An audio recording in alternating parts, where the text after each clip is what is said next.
Fala galera, beleza? Bem-vindos a mais um Direto do Forno e hoje com assunto quente. Com a recente invasão da Rússia na Ucrânia nas últimas semanas, um dos principais temas que começaram a bombardear as redes sociais e a imprensa é a luta entre Ocidente e Oriente. Se a Rússia representa um tipo de imperialismo oriental que quer se espalhar pela Europa e pela Ásia, nós temos as potências ocidentais, representadas pelos Estados Unidos e pelos países do oeste europeu, ali protegendo o que resta dessa civilização ocidental frente a essa ameaça russa.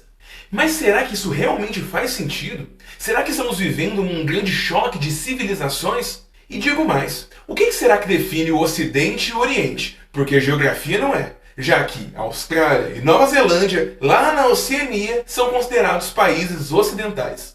Antes da gente responder essas questões, você já sabe. Deixa aí o gostei no vídeo, se inscreve no canal e se curtiu, compartilha com os amigos. Galera, rumo a 3.000 inscritos. Não se esqueçam que eu sempre deixo referências que eu uso para fazer o vídeo aqui na descrição, junto com as minhas redes sociais, com foco para os meus Instagram e Twitter, que eu posto conteúdo sobre história e política. Segue lá. Os termos Ocidente e Oriente remontam do latim romano, já que os romanos utilizavam esses termos para falar das regiões geográficas onde você teria o nascimento do Sol, o Oriente, e o pôr do Sol, o Ocidente. Esse tipo de terminologia é o que vai gerar as palavras que chegam aqui até hoje, embora com significados diferentes. E esse disclaimer a respeito dos termos é muito importante porque o Império Romano vai justamente, além de dar os termos, colocar uma visão eurocêntrica que a gente já pode começar a traçar desde momentos muito antigos e que vão fazer um caminho até chegar nos tempos de hoje. Não que existia a ideia de Europa lá na Antiguidade como a gente pensa hoje, mas sim que as noções que a gente está dando muita ênfase, a gente usa a respeito da visão europeia. Ou seja, dos povos que estão no território do continente europeu, não necessariamente a Europa recente. E isso importa porque quando os historiadores começarem a fazer as suas análises e começaram também a fazer toda uma noção de terminologia, nós vamos ter uma preocupação muito grande em se achar as raízes e as primeiras tradições que vão fazer a Europa, agora falando do século XVIII, XIX, fazer um sentido. Então, isso é importante porque muito que a gente vai falar acaba tendo um caminho eurocêntrico bastante forte, tanto pela origem dos termos, quanto pela análise europeia que será feita por esses historiadores séculos adiante. O primeiro uso que a gente vai ter dos termos Ocidente e Oriente, realmente representando uma oposição, mais do que simplesmente uma localização geográfica, mas sim modos diferentes de se entender política e socialmente a vida, é a questão da divisão do Império Romano. Quando nós temos, lá no século IV depois de Cristo, a divisão entre o Império Romano do Ocidente e do Oriente, justamente para facilitar a administração e a estabilidade do Império, nós vamos ter, na verdade, o cacife de um monte de práticas sociais que já existiam, mas agora estavam representadas politicamente. Nós temos que pensar que as regiões que englobam o Império Romano do Oriente, que depois serão chamadas de Império Bizantino, já tinham todo um estilo de vida baseado no idioma grego, em uma cultura helenística bastante forte, assim como também práticas sociais muito típicas do leste europeu.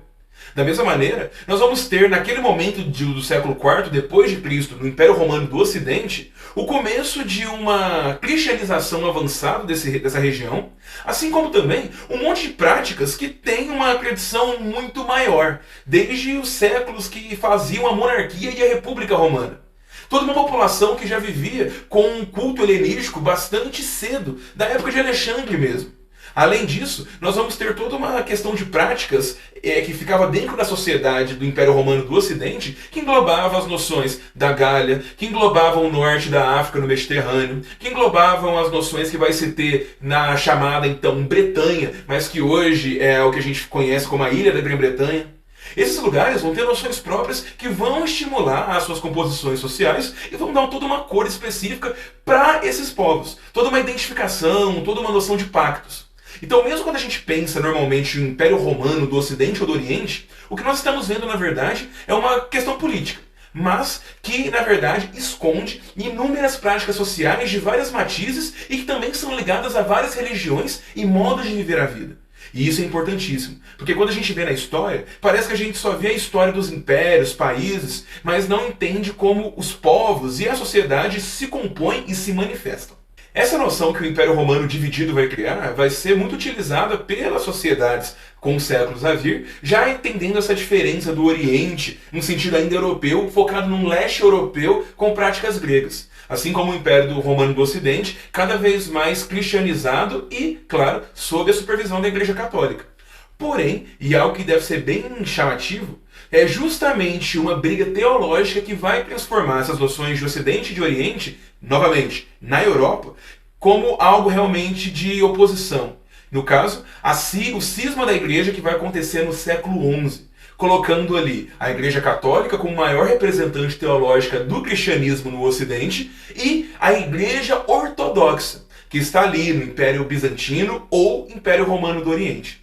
Então essa oposição teológica vai ficar bastante forte, principalmente se a gente pensar que a sociedade medieval, ela, embora tenha muitas manifestações em vários lugares de maneira diferente, ela vai ter uma constante de cada vez maior cristianização, uma busca incessante da igreja em aumentar a sua força, sua hegemonia e, por sua vez, a sua evangelização dos povos.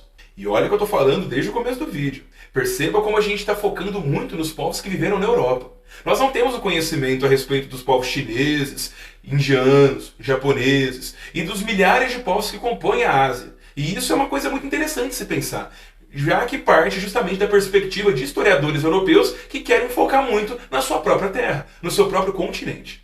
Então, a gente não sabe direito como esses povos da Ásia viam a gente ou mesmo se tinham noção que nós existíamos. E nós aqui focando, obviamente, num papo bem europeu. Mas temos que entender que com a Rota da Seda, as distâncias elas começam a se encurtar mais, claro, por via terrestre, mas nós temos uma noção de Oriente que passa do leste europeu. Agora ela começa a atingir o que vai ser depois chamado de Oriente Médio, depois de Ásia Central, depois de Extremo Oriente, englobando esses povos da Ásia e depois de um tempo, com os avanços da navegação, com os povos que vão fazendo esse Sudeste Asiático quase chegando na Oceania, que vai demorar um pouco mais para ser descoberta. Mais uma vez, um exemplo de europeização da história. E o que a gente mais tem que salientar é justamente a construção social que os povos exercem, já que a gente vai ter toda uma criação de imaginário, mentalidade, justamente para colocar uma identificação entre os povos europeus em oposição a esses povos do Extremo Oriente. Então a gente já vai ter um começo, justamente uma grande invenção, para não dizer outras palavras, como por exemplo a do Marco Polo, que vai colocar nos seus relatos, que vão ser os mais interessantes na Baixa Idade Média, a respeito dos povos da Ásia, justamente muitas noções mitológicas, como gigantes mongóis vivendo ali, servindo a Kublai Khan, entre outros exemplos que podem ser citados como uma invenção, mas na verdade é uma grande manifestação do imaginário da época, justamente fazendo essa oposição Europa e Ásia. Porém, tem que se salientar. Essa Europa não é unificada. Ela não necessariamente envolve todos os povos do leste europeu. Ela não está necessariamente chamando todo mundo para o debate ou mesmo chamando todo mundo da Europa como um povo comum. Na verdade, se a gente parar para pensar, é muito mais a Europa Ocidental, focando inclusive ali na Península Itálica, do que uma inserção de outros povos da própria Europa. Tanto porque o trajeto era difícil, quanto também porque não existia uma unificação, não existia uma identificação. Embora, quando a gente se vê frente aos asiáticos, existe uma identificação no sentido de existe nós e existe eles.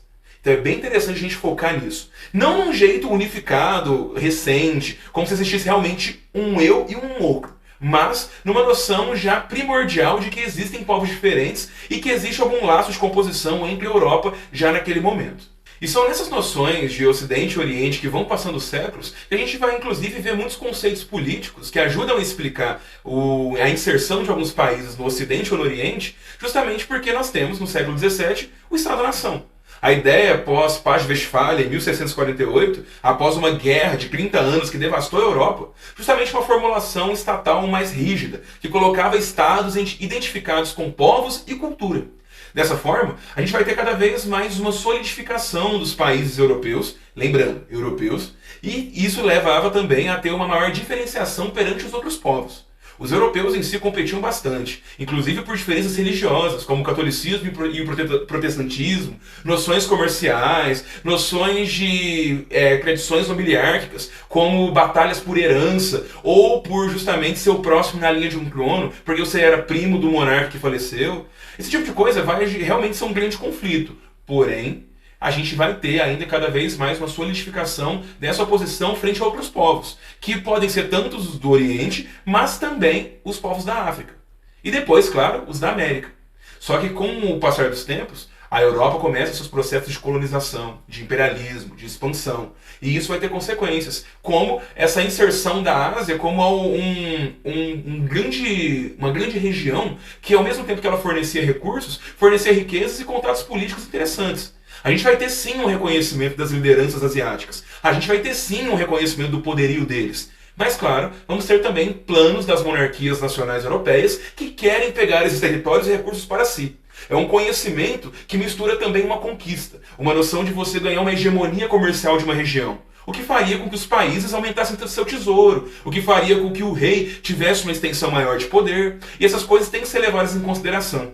Até porque, quando a gente pensa na lógica de um país que está ali sólido, unificado, centralizado na figura de um monarca, a gente vai ter todas essas preocupações que fazem com que, de fato, essa questão de eu e o outro sejam muito mais fortes. Uma oposição. E a questão cultural ela entra bastante nisso, principalmente entre a Europa e os povos a serem conquistados. E quando a gente pega esse imperialismo, nós temos que entender que além de um uso dos recursos dos países que são colonizados, a gente tem toda uma exportação do modo de ver europeu.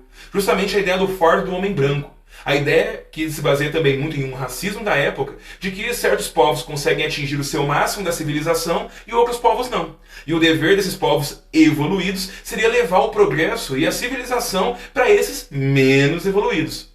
Isso é muito importante porque é esse o momento do século XVIII e XIX que a história se constitui como ciência. Que a história realmente está sendo utilizada. E não à toa a história ela vai ser um instrumento de muitas monarquias para te utilizar dos fatos do passado como uma propaganda. Para realmente fortalecer a noção de você morar em um país que tem uma trajetória, que tem um orgulho, que tem um passado. E isso é muito forte porque também fortalece a figura do monarca e do seu império. E isso é preocupante porque é aí que a gente começa a aprofundar cada vez mais nas noções de diferenciação entre Ocidente e Oriente. Como eu falei, a gente vai ter todo um percurso disso pelos séculos. E o mais interessante é que no século XIX, principalmente, há um abandono dessa ideia do Ocidente relacionado ao cristianismo. Afinal de contas, era um momento de maior racionalismo, de maior aversão à religião, principalmente pelos pensamentos mais materialistas ou positivistas. E isso é interessante porque a gente vai ter toda uma renovação do que faz ser o europeu. Não é mais a Bíblia como o livro fundador de um continente. Não é mais o cristianismo como um norte moral. Na verdade, e isso vai ser feito por muitos historiadores intelectuais, principalmente da escola histórica alemã, como Savigny, como Von Ranke, como Hegel, que vão salientar bastante como na verdade, o nascedor da Europa seria a filosofia grega. Ao invés da gente ter uma preocupação com uma cultura cristã, o mais necessário ali é a cultura do debate, da filosofia, da reflexão, porque ela levaria ao progresso. É através da razão que a gente conseguiu, na cabeça do europeu do século XIX, fazer a Revolução Industrial, fazer os descobrimentos na época de Portugal e Espanha no século XVI. Foi através desse desenvolvimento que começou com os gregos que a gente tem tudo isso que a Europa pode se orgulhar. Por isso que ela é evoluída e os outros não. E isso é uma narrativa bastante perigosa, porque ela é bem discriminatória, ela é bem eurocêntrica e mais. Ela faz linhas causais, ela faz perspectivas teleológicas. Parece que a história existe para seguir um caminho, e esse caminho seria o progresso. Parece que sempre os povos foram evoluindo, e resta ao historiador apenas aprender o que eles fizeram certo e aprender o que eles fizeram de errado.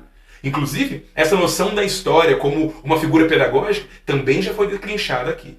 E é no século XX, com o estabelecimento de maiores nacionalismos, as duas guerras mundiais e também todo o contexto pós-Guerra Fria, que a gente vai ter um aprofundamento dessas noções de Ocidente e Oriente baseado agora em questões geopolíticas. Então, essa ideia se baseia muito na preservação de recursos materiais, principalmente para serem usados em nome da defesa ou da segurança nacional. E isso importa porque os conceitos importam. A ideia de defesa é muito mais comum antes da primeira metade do século XX. E a noção de segurança nacional, principalmente dos países socialistas frente ao capitalismo, ou dos países capitalistas frente ao socialismo, envolve essa ideia de proteção interna, de preservar um país longe de ideologias que poderiam comprometer a sua civilização.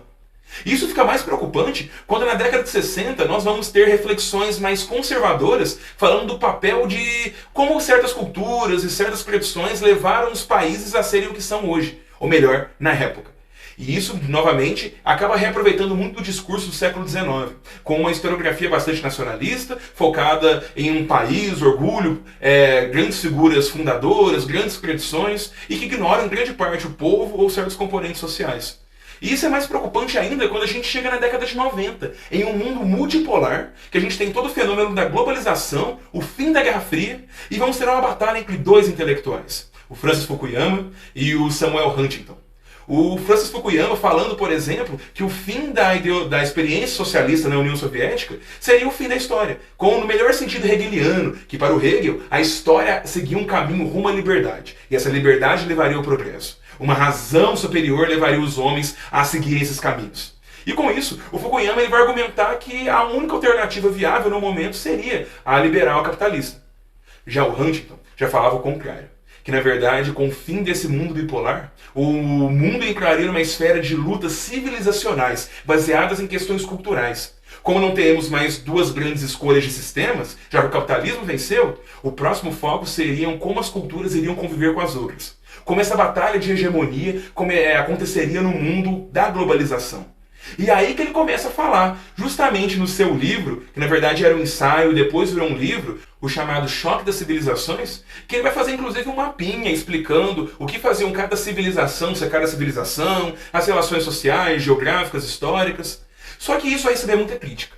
Principalmente porque o Huntington não conseguia, ele como cientista político, fazer um balanço historiográfico muito bom e principalmente ficar focando nessa história de estados-nações, de grandes povos, de grandes mitos fundadores, para justamente fazer uma separação. Ele que vai colocar, por exemplo, a Austrália e a Nova Zelândia no Ocidente. É ele que vai empurrar a Rússia para, se não for o Oriente, uma variedade disso. Ele vai ter dificuldades em colocar a América Latina em algum lugar, por exemplo.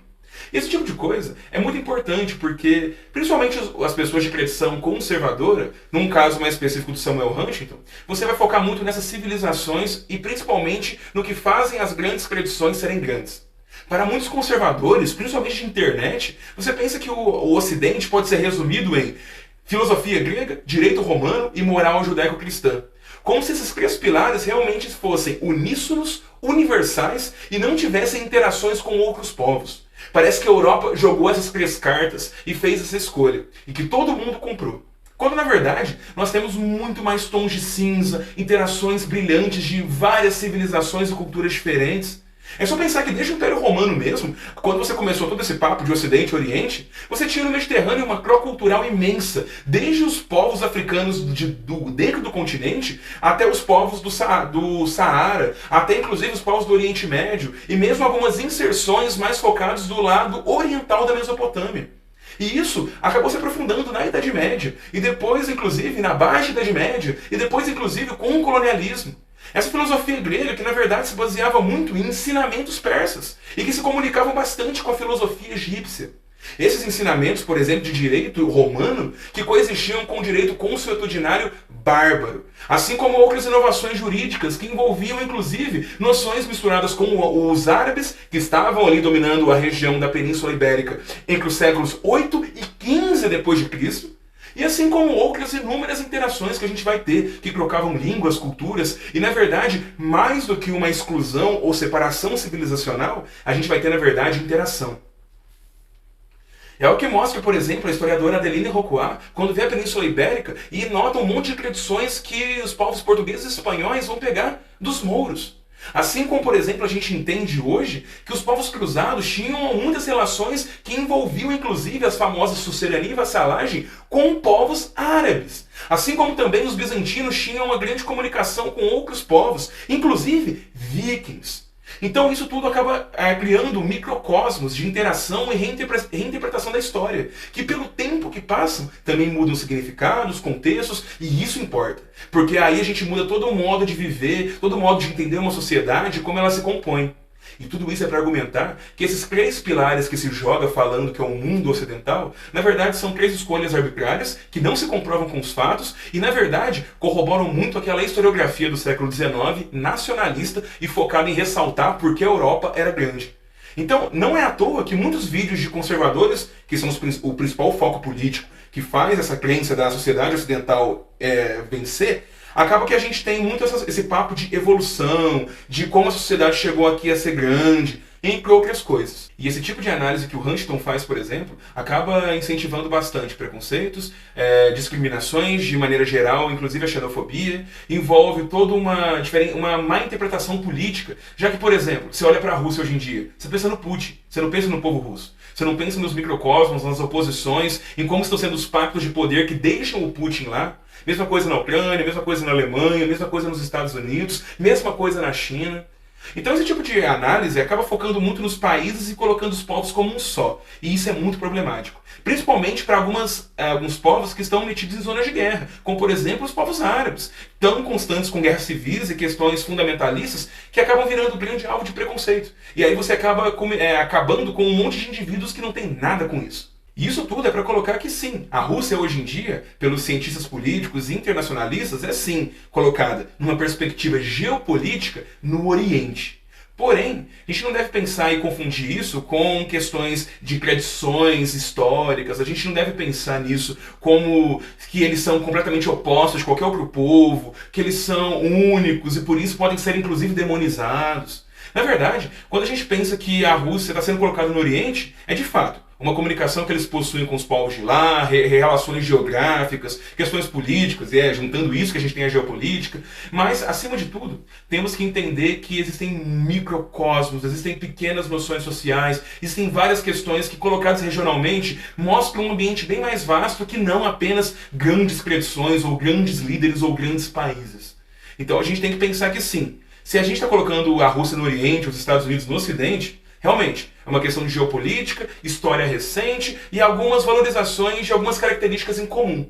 Mas isso não passa pelo direito romano, ou pela filosofia grega, ou muito menos pela moral judaico-cristã.